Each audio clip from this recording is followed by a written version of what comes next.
Hey traders, happy Monday. This is Ron Haidt at Market Tamer. Hope you're doing great. As always, nothing in this presentation shall constitute a recommendation to buy or sell any security. Trading stocks and options involves risk and specific financial issues should always be addressed with your financial advisor. We'll lead out here with the Qs. They were up $1.10 today, 0.6%. They did close about 16 cents above the 50-day SMA in orange. I said to watch this. This will be a litmus test. Today does not constitute a strong break. It was 16 cents. Nonetheless, it is a break. Technically, of course, but I'd like to see it get a little higher here or even close above 185 for the bulls to look a little more strong. The spiders and the diamonds really unchanged from the weekend, so we're not going to spend any time talking about that. This continues to be the flagpole, and here is the flag. Same story on DIA. You can see we broke the channel. There's the flagpole, and here's the flag. Now, I'm getting a lot of questions on gold, and if this could be the time where it might break out. And time will tell, the chart will tell. From a seasonality perspective, probabilities, summer is not the best time for gold, nor is fall. It's really the very end of December last week into the first 2 months of the new year. Well, that's long gone. It's been 6 for 6 straight years of it working. But what about now, given there's no seasonal tailwinds, if you will? If we look back at a 5-year, this is going to be a weekly chart. Every candle represents a week. We can see 130.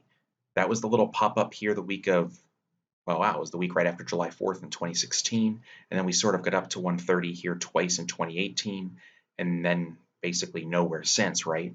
If I go back 10 years, now it's a monthly chart, you can see how 130 is a big deal, even going back into 2014. So a close above 130, that would be very interesting from a technical perspective on a monthly basis. Now, June, of course, is a month, right? If June, there's 2 weeks left, can close above 130. Wow, that would be big news because you have a long-term time frame now changing. If I go 5-year weekly, again, we see the weekly candles, and if I go 1-year daily, you can see we're up there already. It really is about 130, which is still about $3.52 higher, so about 35 bucks an ounce, right around 1,300, okay, on the GC contract. If we look at silver, SLV, it's just lagging. And typically, if you followed gold and silver long enough, you know that when silver lags, it's really hard for gold to really thrust higher with any momentum. It's almost like a weight dragging it down. It's like, yeah, it can go up, but its staying power isn't there, nor is the velocity that can happen. If you think back to rallies in the past when silver has come along for the ride, things can get really exciting. But if I go back 5 years, now this is a weekly chart, let me actually delete all drawings here. Sorry about that. Look where silver is, 1390. I mean, this thing just keeps setting on a weekly basis, lower highs. If I go to a 10-year monthly, you can see how bad it is. Silver would need to get it back above, geez, I'd say 20 bucks. That's 50% higher. That's right, 50% higher. Now, what would be the first sign something was going on here on a monthly basis? A close just taking out a previous high, maybe up into the 16 range. That's only $2.10 higher. That's not too bad, maybe 8% higher. That would be the sign of something going on. If I go back to a daily chart, man, there's just, even up to 15 and a quarter, there's a double top that led to this decline.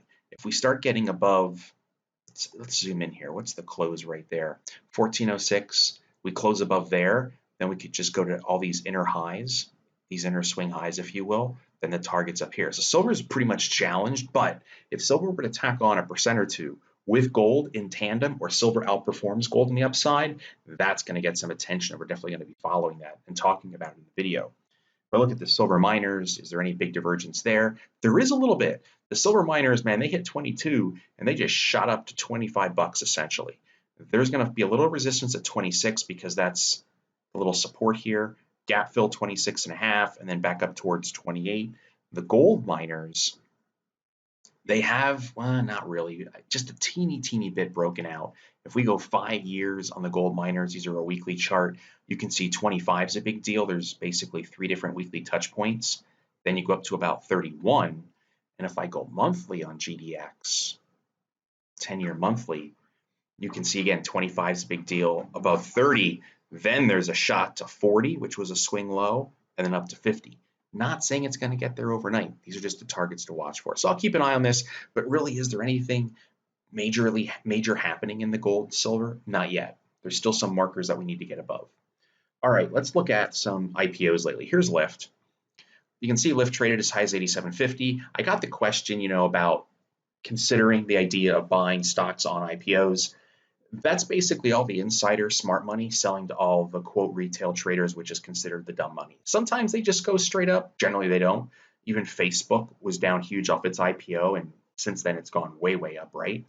But, some kind of metric, 30, 40, 50%, lower than where it opens. This thing was up around 80, went down to 40s. I guess that would qualify, right?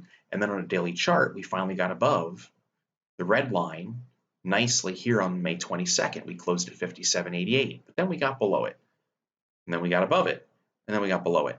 So there's no real moving average working that well right now with LYFT, other than maybe just picking a swing low or a spot on the chart to say, hey, if it closes back to that level, that's my stop.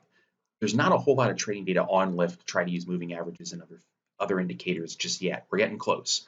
With all that said, purely technical in nature, not really good volume, right? There's been a lot of selling volume, not a lot of buying volume, but it did just break above a previous high with today's nice 4% move. Where's the next target? Again, limited, but maybe back up here towards 75. Not saying it's going to get there, but that's the target right now. Where would I consider a stop? Probably the last swing low, which the close was 56.76. That is what, $3, $6, $7 lower? That's more than 10% of the stock price right now. But that's sort of how it goes with LYFT, or with an IPO, I mean. If we went intraday and let's say we did 10 days, let's actually do, they got these other, they're not even giving us the right data. So Thinkorswim doesn't have it. We'll just go back to the yearly. That would be the swing low stop right there for me to consider.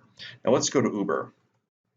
This one got as high as 45, as low as 36. Again, not a huge correction. It's still going sort of sideways. We really haven't been able to solidly close above that $45 area. If it breaks above 45, that's a breakout in its limited trading history. Otherwise, actually, it's still in a trading range, but we are getting higher lows, right? There's a low, there's a low, there's a low. These are higher lows, and technically even higher highs on a closing basis. So I want to see it break above 45. Then there's this one, Beyond Meat, and it's beyond me. Apparently, Wall Street is loving this, or retail traders are. The stock opened at 50, now it's at 170. This makes everyone look way smarter than they really are as traders, because it hasn't had a massive pullback yet. Wall Street loves growth. It's addicted to it like a drug. The moment they can put a number on your growth, the stock is usually capped and down she goes. So if you're using a trailing stop, keep in mind that's only theoretical. Even if you went to like a 20-day EMA, which I love to use, it's almost worked really, really well. Really only one day below it. But you could end up having a day like this where the stock one day is at 170, the next day it's at 130. That's a $40 loss in value, and you're still not below the red line. So, I would encourage folks to consider exit points before they get into trades rather than after, because emotion can play a big role. Right now, there is really no major, there's no tight stop here. The trading's been so wild, and even if you did try to pick a previous low, it could end up down here before you know it. So I think Beyond Meat is a little crazy to trade personally. Netflix. Even with today's 3% move, $10 price point, we're still in a range. Maybe support around 320, even more so around 340, and then resistance at 380. So 340, 380, today's pop was just at the bottom of a range, and Facebook decided to stop face planting. It's been on a run here since the beginning of the month. No good deed goes unpunished, it seems. So no matter how many scandals they get involved in, they are now back above previous selling, the previous breakdown around 180. Now the target's up around 195, still $6 higher. It takes out that. Then you go up to the gap fill, which that's around what, 217.50. But right now, Facebook is bullish on the daily chart. So that's it, folks. Talk about some different stuff tonight with miners and metals and IPOs. And we'll be back with you tomorrow with the next video. Have a great week. Take care.